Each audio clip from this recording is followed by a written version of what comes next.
ప్రపంచ రాజకీయాల్లో ముఖ్యంగా మిడిల్ ఈస్ట్లో ఇప్పుడు ఒక కళ్ళు చెదిరే అంతర్జాతీయ సంచలనం బయటకొచ్చింది. ప్రపంచంలోనే అత్యంత ప్రమాదకరమైన గూఢచార సంస్థగా పేరున్న ఇజ్రాయెల్కు చెందిన మొసాద్ వేసిన ఒక భారీ మాస్టర్ ప్లాన్ ఘోరంగా ఫెయిల్ అయింది.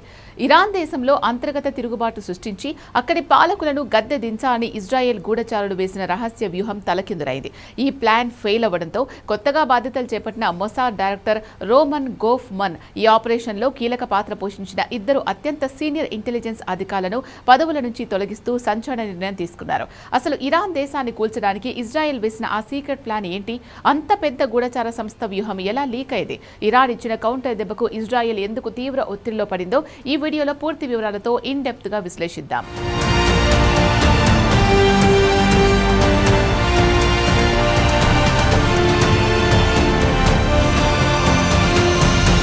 ఇజ్రాయెల్ ఛానల్ 12 మీడియా బయటపెట్టిన లీకుల ప్రకారం ఈ రహస్య ఆపరేషన్ మొత్తం ఇరాన్ ఇరాక్ సరిహద్దుల్లోని కుర్దేష్ ప్రాంతంలో కేంద్రీకృతంగా ప్లాన్ చేశారు. Iran Islamic Revolutionary Guard Corps స్థావరాలపై ఇజ్రాయెల్ మరియు అమెరికాలు కలిసి భారీగా వైమానిక దాడులు చేయాలని, ఆ గందరగోళాన్ని వాడుకొని కుర్దేష్ ఫైటర్లు ఇరాన్ భూభాగంలోకి దూసుకెళ్లేలా వ్యూహం రచించారు. ఈ దాడులతో ఉత్తర పశ్చిమ ఇరాన్లోని లక్షలాది మంది యువత రోడ్లపైకొచ్చి ప్రభుత్వానికి వ్యతిరేకంగా తిరుగుబాటు చేస్తారని, అది దేశవ్యాప్తంగా వ్యాపించి ఇరాన్ ప్రభుత్వం కూలిపోతుందని మొసాద్ అధికారులు అంచనా వేశారు. ఇరాన్ పాలకులను అంతం చేయడానికి ఇదొక బ్రహ్మాస్త్రంలా భావించారు.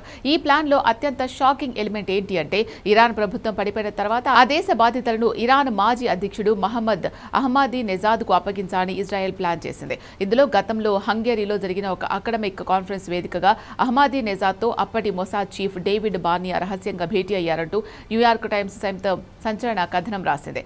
కానీ ఈ వ్యూహంపై అమెరికా అధికారులు అప్పటి ప్రెసిడెంట్ డొనాల్డ్ ట్రంప్కు ఒక కీలక నివేదిక ఇచ్చారు. ఇరాన్ ప్రభుత్వం అంత తేలిగ్గా కూలిపోదని, ఇజ్రాయెల్ అంచనాలు మితిమీరిన ఉత్సాహంతో కూడుకున్నవని హెచ్చరించారు. చివరకు అమెరికా ఊహించినట్లే ఆపరేషన్ వివరాలు లీక్ అవ్వడం, టర్కీ దేశం ఈ ప్లాన్ను వ్యతిరేకించడంతో ఈ ప్లాన్ పూర్తిగా అట్టర్ ఫ్లాప్ అయింది. ఇజ్రాయెల్ ప్లాన్ ఫెయిల్ అవ్వడమే కాకుండా ఇరాన్ ఇంటెలిజెన్స్ రంగంలోకి దిగి రివర్స్ కౌంటర్ ఇచ్చింది.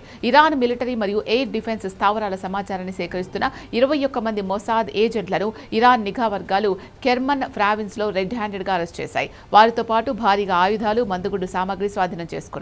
ఈ సమాచారం అంతా లీక్ అవ్వడం, ఇజ్రాయెల్ వ్యూహాలు ఇరాన్ కు తెలిసిపోవడంతో మొసాద్ ప్రతిష్ట అంతర్జాతీయంగా మంటగలిసింది. ఈ దెబ్బతో కొత్తగా వచ్చిన మొసాద్ డైరెక్టర్ రోమన్ గోఫ్మన్ తీవ్ర అసంతృప్తితో ఆ ఇద్దరు టాప్ ప్లానర్లపై వేటు వేయక తప్పలేదు. ఈ ఆపరేషన్ ఫెయిల్యూర్ ఇజ్రాయెల్ సైనిక గూఢచార పటిమను తీవ్రంగా దెబ్బతీసింది. ఒకవైపు ఇరాన్ తో పరోక్ష ప్రత్యక్ష యుద్ధం నడుస్తున్న తరుణంలో సొంత ఏజెన్సీలోనే ఇద్దరు టాప్ అధికారులను మార్చాల్సి రావడం ఇజ్రాయెల్ రక్షణ విభాగానికి పెద్ద తలనొప్పిగా మారింది. ఇరాన్ భద్రతా వ్యవస్థను ఛేదించడం అంత తేలిక కాదు అని తేలిపోవడంతో ఇటు ఇజ్రాయెల్ అటు అమెరికా రక్షణ వర్గాల్లో తీవ్ర కలవరం మొదలైంది. ఈ అంతర్గత షేకప్ రాబోయే రోజుల్లో ఇరాన్ ఇజ్రాయెల్ యుద్ధాన్ని ఎలాంటి మలుపు తిప్పుతుందో చూడాలి.